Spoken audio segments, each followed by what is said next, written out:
Y'all, we fixing to do a pork roast. Now, I'm sure a lot of y'all know about a pot roast, but have you ever done a pork pot roast? We're fixing to do it. But before, y'all look at this. Look at this apron. This was a gift from Miss Julie.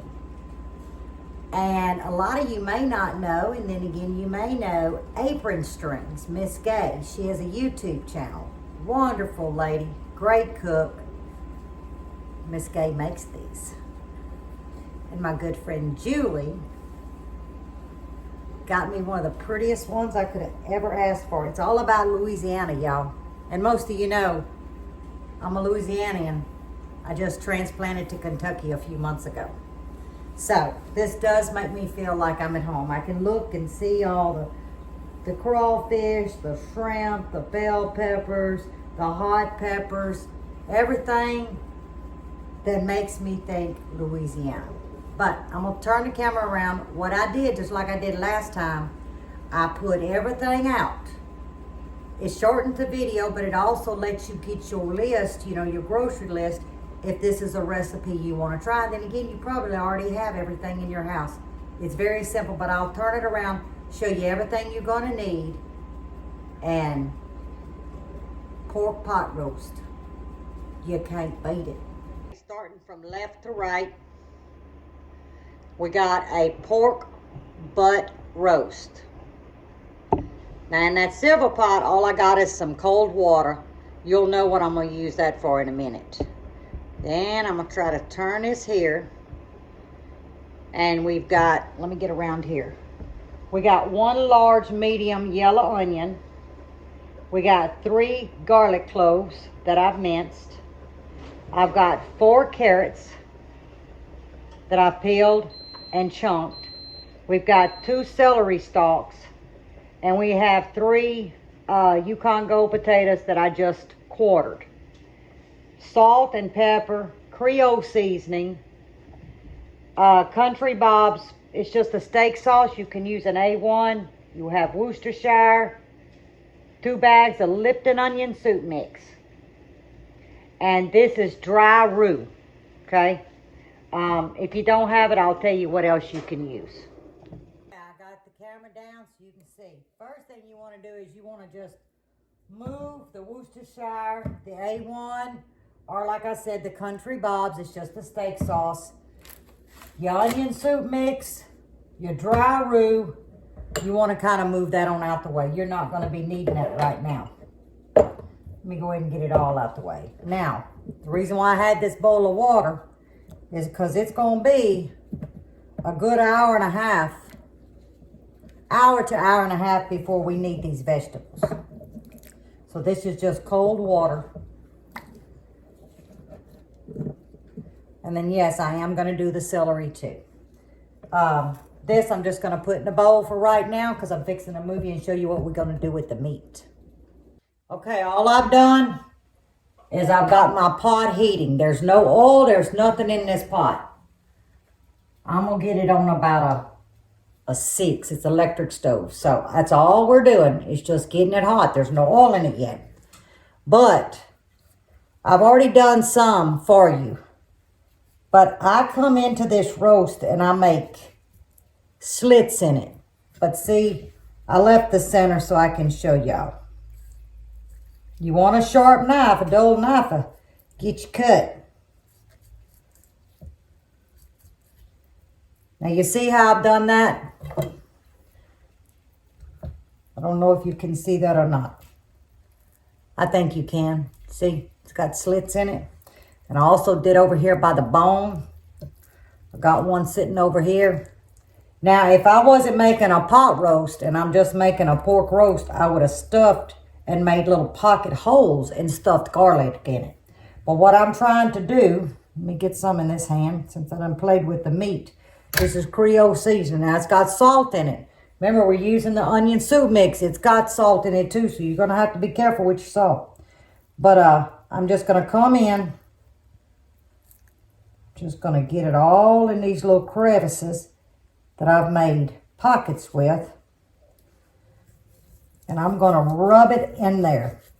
That's going to get that flavor all up in that meat. Because I promise you ain't worried about what it looks like because it's going to fall apart. Now, I'm very liberal with my Creole seasoning. You know, this is where you got to season for your family's palate. Because I've probably got a good tablespoon. Now, let me get some black pepper on here. This is a teaspoon. There again, I'm not trying to make it hot. I'm just trying to put some flavor. And I'm going to do about a teaspoon right in these pockets of salt.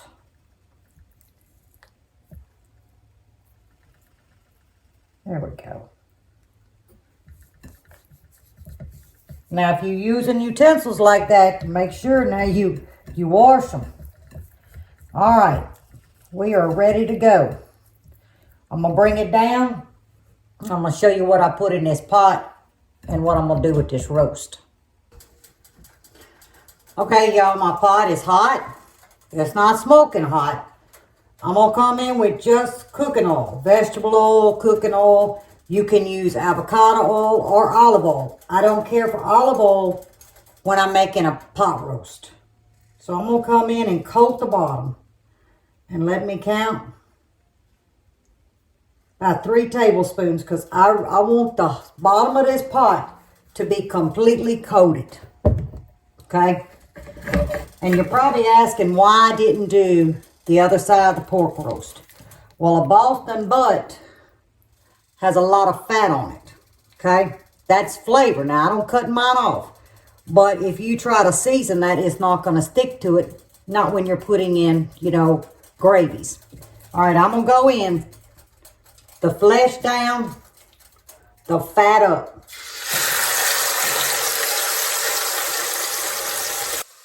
Now, can y'all see that? We're not going to touch it. For 3 to 4 minutes. It could be up to 5. You're going to know because when it gets brown, it's going to pull itself away from the pot. If I was to try to flip it right now, it would tear the meat. I've cranked my stove down to about a 4. And as you can see, it's searing. So let's go 3 to 5 minutes. I'm going to time it.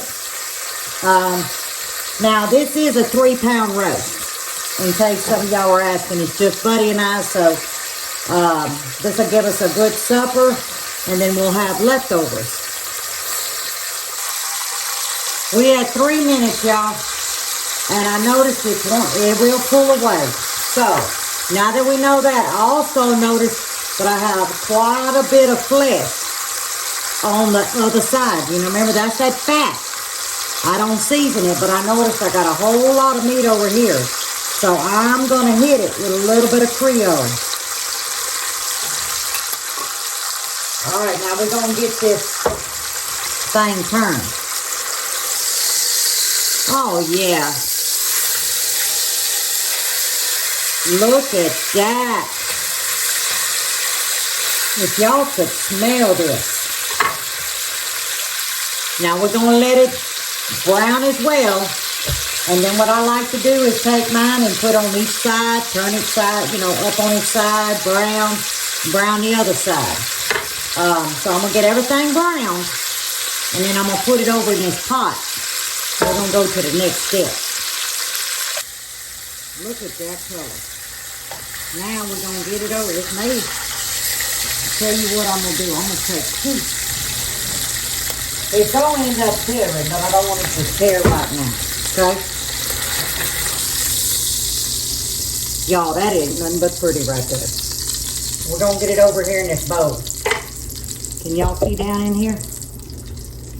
This is where we're going to come in with the onions and the garlic. See all these brown bits down here?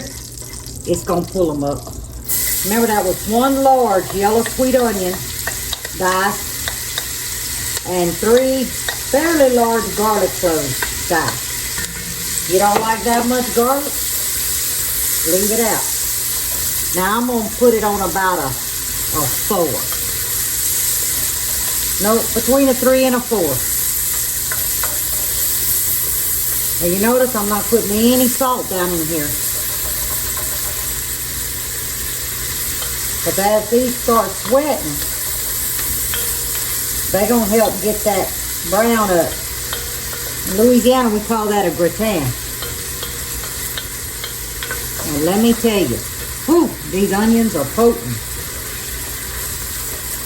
Let me see if I can get y'all up a little bit. Back y'all up. There you go. Now I can talk to y'all.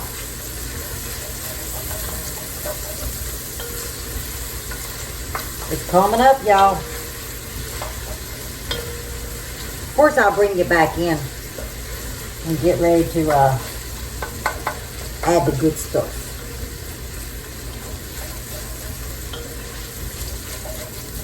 Y'all look at this. I'll bring y'all back. Whoops, y'all going for a ride. Let's see, I'm gonna try to get y'all. Can y'all see? See how it's pulling up all that brown? That gratin? There you go. Let me set y'all back down. There you go.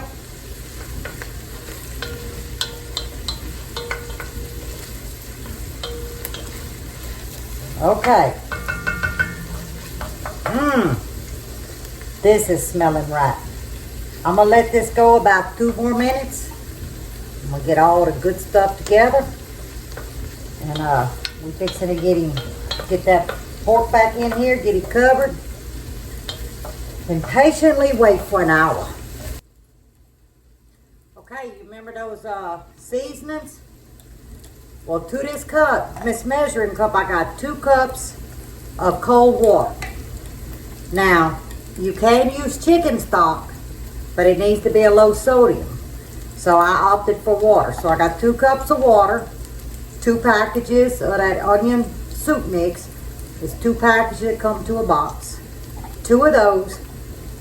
I got a heaping tablespoon of the Worcestershire, a heaping tablespoon of the steak sauce, which is, A1 in Country Bob's. So I got a heaping tablespoon of each of those in here, and I have a tablespoon to a tablespoon and a half of that Louisiana Man's dry roux. And look at that pretty dark color, y'all. Okay. Now, we gonna get this pork roast back in here.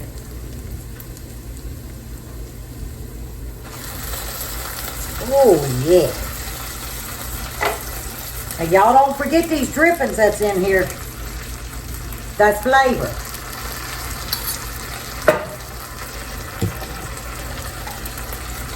Get this a good stir. Now the fat side is down, so I could get to those, remember them cuts that I made? I'm doing that on purpose. I'm gonna kind of open them up a little bit. Just a little bit, so I can get that gravy down in there. Now we don't want to leave none of this. Ooh, y'all. We're gonna have a pot of rice, some fried okra, some cream corn. Don't get no better. Now what I do is I just pile that top of that, let me bring y'all back in. Whoops, here we go. I'm gonna give me one of them tripods that you could just move. See, look, I left all of that there. Now you think, man, that's not enough gravy. No, it's not. That's because I'm gonna put the lid on it. I'm gonna bring it up to a good boil. There we go. I like that better. I'm gonna bring it up to a good boil. Then I'm gonna turn the fire down to simmer. And I'm gonna check on it. But I'm not gonna lift this lid for an hour. Well, I lied. I'm not going to do anything else for an hour, but about every 15-20 minutes, I'm just going to check it. But if you have it on a simmer, those juices won't evaporate as long as your lid's tight. And then you're gonna see how much gravy comes out of this. Because remember, there's a lot of juice in that pork roast. And if we need to add a little bit more water, we can. But I'm gonna make a slurry with water and a little bit of cornstarch if I don't find that it's thick enough for our liking. So once we come back in an hour, that's when we're gonna drain our vegetables, which remember we had 4 carrots that I peeled and I just kind of sliced in large chunks, 2 stalks of celery, and we had 3 large Yukon Gold potatoes that I quartered, so I left them large. That's when that's gonna come in. You got another hour on that. But anyhow, it's coming up to, yep, it's coming to a boil. It's down to a simmer. I need another cup of coffee. See you back in an hour. Actually, it's been an hour and a half. The meat is getting very, very tender. See, it's literally wanting to fall apart. So all I did was drain the water off of the carrots, celery, and potatoes. We're just gonna put this in here. And we're gonna let this go an hour, and we're gonna check on it and see where our vegetables are. We want them down in that gravy.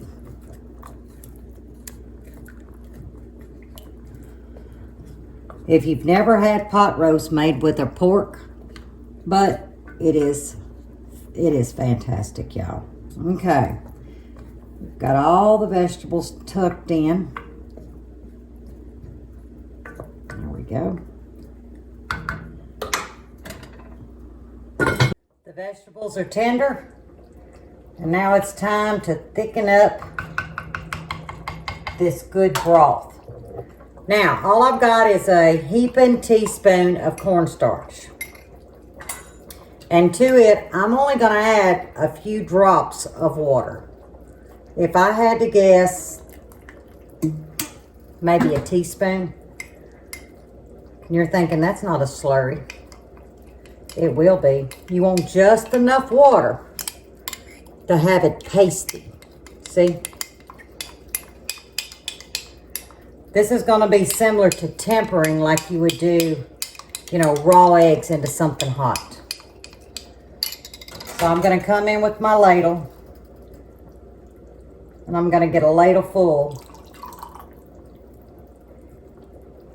We're going to do 2 ladles. Now, if you want your gravy very thick, you're going to have to adjust the cornstarch. I don't care for mine really thick. I just want it to have a little bit of body to the gravy. So basically what we did was we tempered it without just doing straight water and diluting, you know, all them good flavors. And this is what you're looking for. Okay? Now while it's sitting here bubbling, I'm gonna come back with my pitchfork and I'm gonna take it down the side, and I'm gonna constantly move that juice side to side just to incorporate this slurry.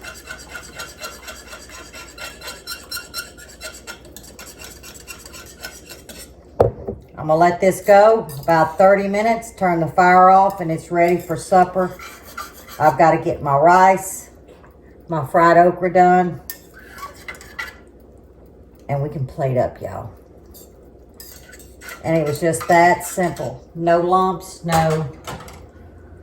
yeah, there is absolutely no lumps.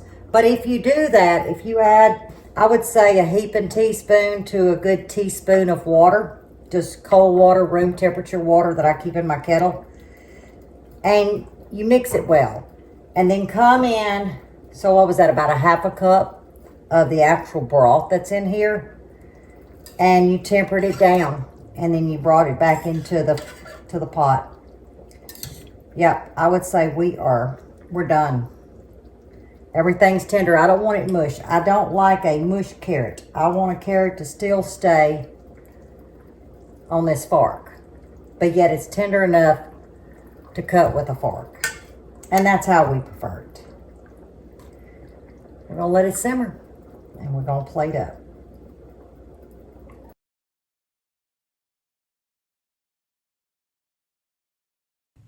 It's time to eat, y'all.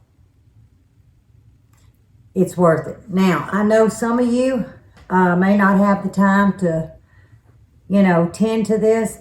It took about 3 hours. The cut of the butt roast was a little different than what I have seen. It was still very tender. It turned out very tender. It just took a little bit longer. But, y'all, it don't get no better than this. But for the ones that don't have the time, this could be done in one of those crock pots. Or what's them other ones? Them Instapots.